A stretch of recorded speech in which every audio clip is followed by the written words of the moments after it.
Questions. Yeah, I have this question from Avatamsaka. It's the chapter 10 dedications. I'll read out the passage and then I'll ask the question. And it says, with clear, pure intellect, they are able to, by they mean enlightening beings. With clear, pure intellect, they are able to skillfully analyze and comprehend all things as appearing according to the mind. They know deeds are like illusions, results of deeds are like paintings, all activities are like magic tricks, things born of causes and conditions are all like echoes, and the practices of enlightening beings are all like reflections. They produce the clear, pure eye of reality, seeing the vast realm of the uncreated, realizing their null essence. They understand the non duality of things and discover the true aspect of things. They fulfill the practices of enlightening beings without attachment to any forms. They are able to carry out all commonplace acts without ever abandoning pure principles and practices. Free from all attachments, they remain unattached in action. So this thing specifically, deeds are like illusions, results of deeds are like paintings, and all activities are like magic tricks. Or echoes. Yeah, go ahead. Yeah, this is too radical of a thing. Unless I see the world as an illusion, then it makes Well, sense. what is Maya? Yeah, it's said that the world is an illusion. Okay, what do the Hindus say about this, the world? Hindus say the same thing, that the world is an illusion. And the Buddhists and the Sufis. Yeah, they all say this. And even Jesus said, my kingdom is not of this world. Yeah, So what's radical? radical. I think radical for me because I'm still not able. Radical because you've been conditioned to look at the world in another way. Not just me, but all humans look at the world the same way, right? With the senses. No, no, no, not at all. No? What do quantum physicists say the world's made of? They say, but then is that's not their experience. Saying things and experiencing are a different matter, even for them. And scientists keep on coming up with theories that keep getting changed and nullified with time as they discover more. Correct. So we're just looking at, the last 100 years of physics. Yeah. And so in the last 100 years, they've come to the realization that, at most, maybe there's some quantum fields out of which things arise. But okay, my point, I guess, is that it seems radical because you don't understand yet or you don't know yet. Hmm. And the way you could get this insight, you have to earn the insight. And that's by, thinking about it, contemplating it, really uh, working with it, Hmm. and there's some study, contemplation. Hmm. And, you have to want to understand this because it's not easy. Hmm.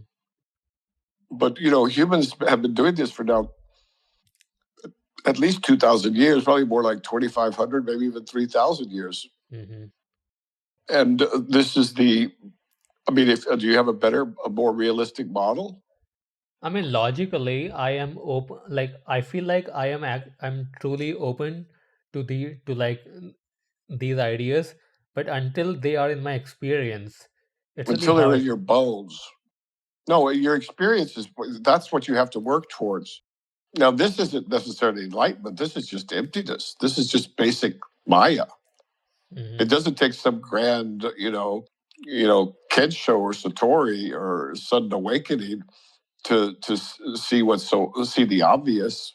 But Kensho will help. The guy Barclay, Barclay, the guy who Berkeley is named after, and Leibniz, and let's see who else. There's a lot of people. Plato, Socrates, uh, Heraclitus. This is not esoteric. Hmm. This is just takes the work of really wanting to understand first of all, Hmm. and then to see if you've got a better model. If you've got a better model, let's hear it. Let's say even if people logically they contemplate and they see, okay, yeah, this is how the world is, but that logical understanding is is not enough. Correct. So you start with that understanding, the intellectual understanding. Then you read sutra and you contemplate, and when you eat, you're doing Zen. When you're sleeping, you're doing Zen. When you're walking around, you're doing Zen. When you're brushing your teeth, you're practicing Zen. This has to be something that you want more than anything else in the world. And so your life becomes trying to find truth. Mm-hmm. And that does two things. One is you can see this much more clearly, and the world does become like that. I mean, it's very hard for me to believe in a physical world now. Mm-hmm. And I think that's true for other people too. Mm-hmm. But gradually, over time, you replace the outdated model with something more true. Mm-hmm. And the second thing about that is that that's the perfect preparation. If you were to go for, sudden enlightenment, this is the perfect preparation for it. Mm-hmm. I mean, how many times a day do you think about Dharma? I think I don't know. I feel like I do it on a very, very consistent basis, especially in the Good. last, especially in the Just do it some more. However much you do it some more. yeah, because the practice of seeing my body, thoughts, everything as other objects, that is like an ongoing, like all the time thing. Okay, good. And then once that's done, then you'll go a little further. Isn't there a chapter in the Avatamsaka about what is it called, religious practice or something, where they say you're practicing all the time? When you're washing windows, you're doing it for this. When you're brushing your teeth, you're doing it for this. When you're walking down the street, you're doing it for this. Mm-hmm. So you dedicate your life to truth. Mm-hmm. And then so the intellectual understanding is just the beginning. Mm-hmm. Now you have to knock so the door gets open for you. Mm-hmm. But that takes time. Mm-hmm. I mean, people want things so quickly these days, and they don't realize sometimes it takes 10 years, sometimes it takes 20. Mm-hmm. Yeah. The progress keeps going, right? Yeah. This is the final journey, right? Mm-hmm.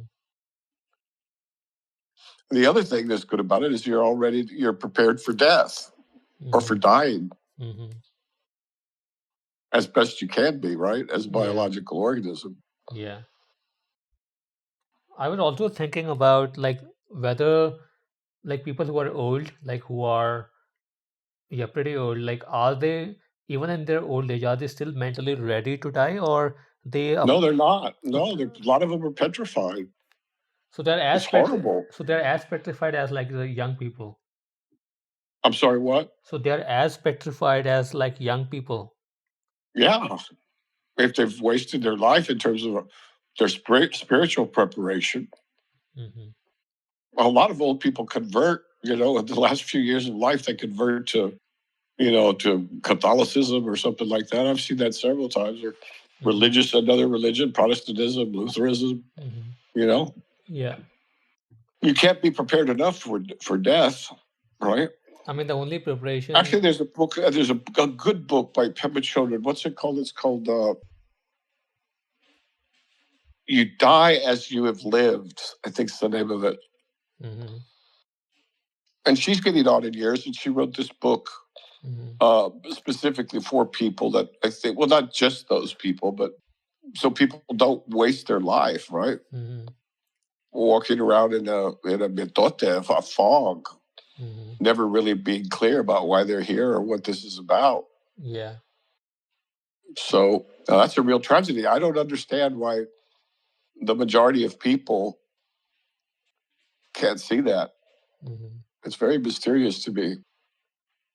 Maybe in the future it'll be less common since people will have more time and they'll have the AIs to talk to. Even the AIs agree, by the way, with this idealist view of the world. Idealism in the philosophical sense, Mm-hmm. Yeah. that mind is foundational. Mm-hmm. The consciousness is the foundation, and everything's built on top of that. Not that matter is the foundation, and then consciousness somehow arises from matter. Mm-hmm. I mean, Descartes struggled with that issue. Mm-hmm. You know, Rene Descartes, the great French mathematician and philosopher. Yeah. Yeah, this is not, this is, I don't even think this is an open question anymore. At least it doesn't feel like that to me. Mm-hmm. This world is like a dream. Yeah, this word is like a dream that It's like a dream. It's not a dream, but it's yeah, like a dream. yeah. That is very stubborn and it's very consistent also. Not really. I mean, if it was not this consistent, like how dreams are, then it would have been much harder to stay. It's like to stick to believing that this is like a real thing. Oh, it's real. It's just not physical. Mm-hmm. I mean, the physical is just the way it appears to us. Mm-hmm.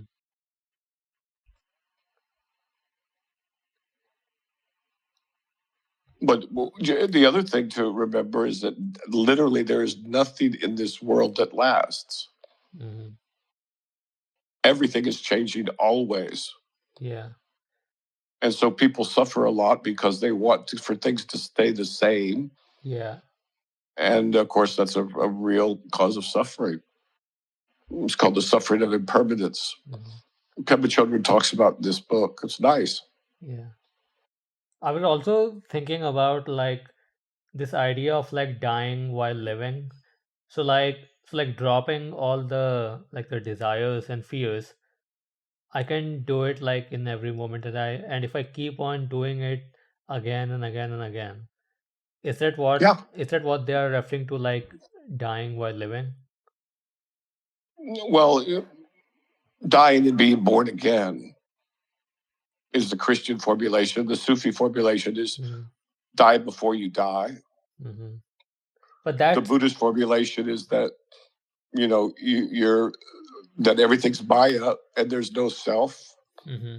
And that's the same thing with the Hindu uh, non-dual traditions as well. Is that dying before dying, is that like a thing for Kensho, or is it a thing about It's just empty ego death. or Just ego death. but so ego death? Okay. Yeah. But ego death Okay. Go ahead. but death can happen only after like a profound experience like Kensho. No. That's not true. Remember, there's two paths: gradual Mm-hmm. and sudden. Mm-hmm. And it's hard to know which one you're on, or until you've been on it a while, Mm-hmm. and whether you walk through a mist Mm-hmm. or a drizzle, or you walk through a thunderstorm, Mm-hmm. you're not going to get any more wet in the thunderstorm than you will in the drizzle or the mist.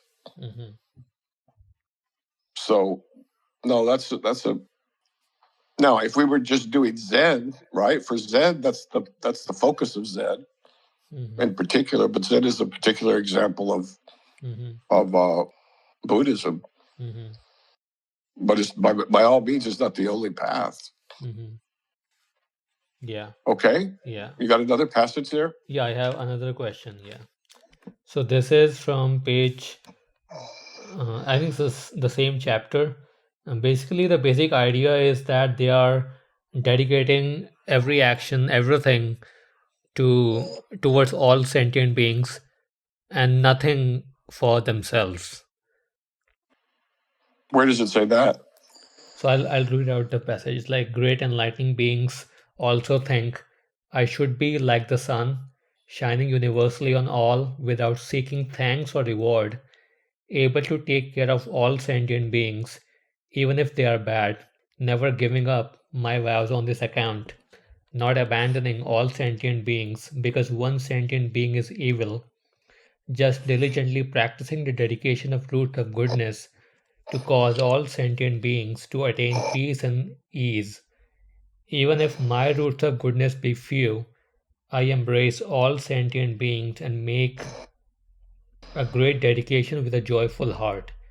If one has roots of goodness but does not desire to benefit all sentient beings, that's not called dedication. When every single root of goodness is directed towards all sentient beings, That is called dedication. Okay, I don't understand how you got that they took care of sentient beings and they didn't take care of themselves. I don't know where you got that from. No, no, so it's not about like taking care of themselves. It's so they say every single root of goodness is directed towards all sentient beings, including like they are one of them. So maybe it captures that. Yeah, I think you're creating a problem where there is that. Okay, what is the sun's nature? What is the Okay, it starts out talking about the sun, yeah, how the sun benefits all. yeah. Now, what's the sun going to do if it's not shining?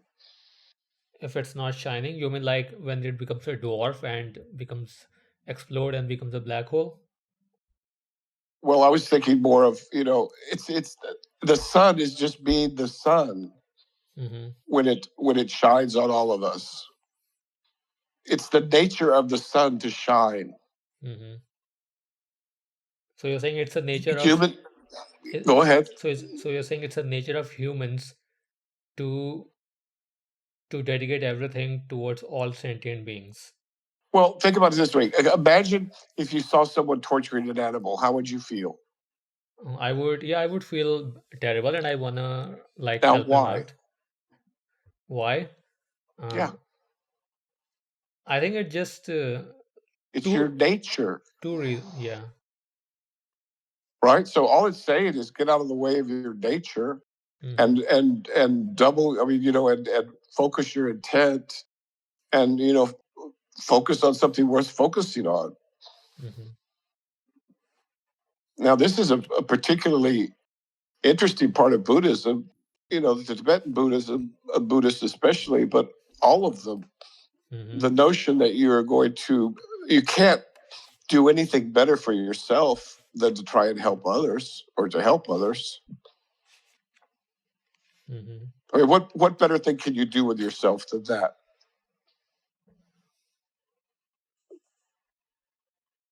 I don't. Yeah. I The mean. other roads just lead to suffering. See, the Buddhists and the others, right? They have some intelligence. They've been around for a while, and they realize that these other paths of just trying to get everything you can for yourself, or Mm-hmm. try and be the most famous person or the richest person, that all that's going to do is lead to suffering. Mm-hmm. I mean, it's true. I mean, look around, and make your own mind up. But so the dedication of intent, they want your intent to be as big as a universe, as big as all sentient beings, Mm-hmm. and not fiddle around with nuts and raisins and little dinky tinker toys. This is the real deal. We're talking about reality here Mm-hmm. with a capital R. Now, if you're too small, if you're too big for the small stuff, you're going to be too small for the big stuff. Mm-hmm. And so, why not set your intent for that way, right? Mm-hmm. I understand where it's difficult to accept at first. I remember with the Dalai Lama when I was taking Bodhisattva vows. Mm-hmm. I had no idea what the hell they were talking about. I was young. I hadn't really read much, and the whole thing sounded crazy to me. But give it time. I mean, logically, it makes sense because I have seen that pleasure comes with suffering around the corner, and even seeking pleasure is suffering in itself. So, It doesn't work. That's the problem. mhm. So I mean, so who's actually benefiting from this? I mean, The practitioner is the one who benefits. the practitioner And then is you realize, benefiting. like Jesus said, treat your neighbor as yourself, Hmm. right? Or what you do unto the least of these, you do unto me. Hmm. Then later you'll realize that you are them and they are you. And this is one, I don't know, consciousness. Let's just say it like that. And so then the differentiation between self and other goes away. Hmm. And so then, of course, you're going to, I mean, so the whole the distinction that you're making between, well, here I am doing this thing for all sentient beings, that distinction goes away with more understanding. Hmm. I think the only obstacle, or like the main obstacle I see right now, is even with this practice of like seeing my body and sensation, everything as just other objects. but I still experience the Well, what pleasure. is your body other than an object? First of all, it's not seeing it that way. Hmm. What else is it? I mean, it's an object, but the It's going experience. to rot off. Your flesh is going to rot off your bones, my friend. So I mean, how else could you see it? No, that I agree, but the experience of it is still mine. Whose?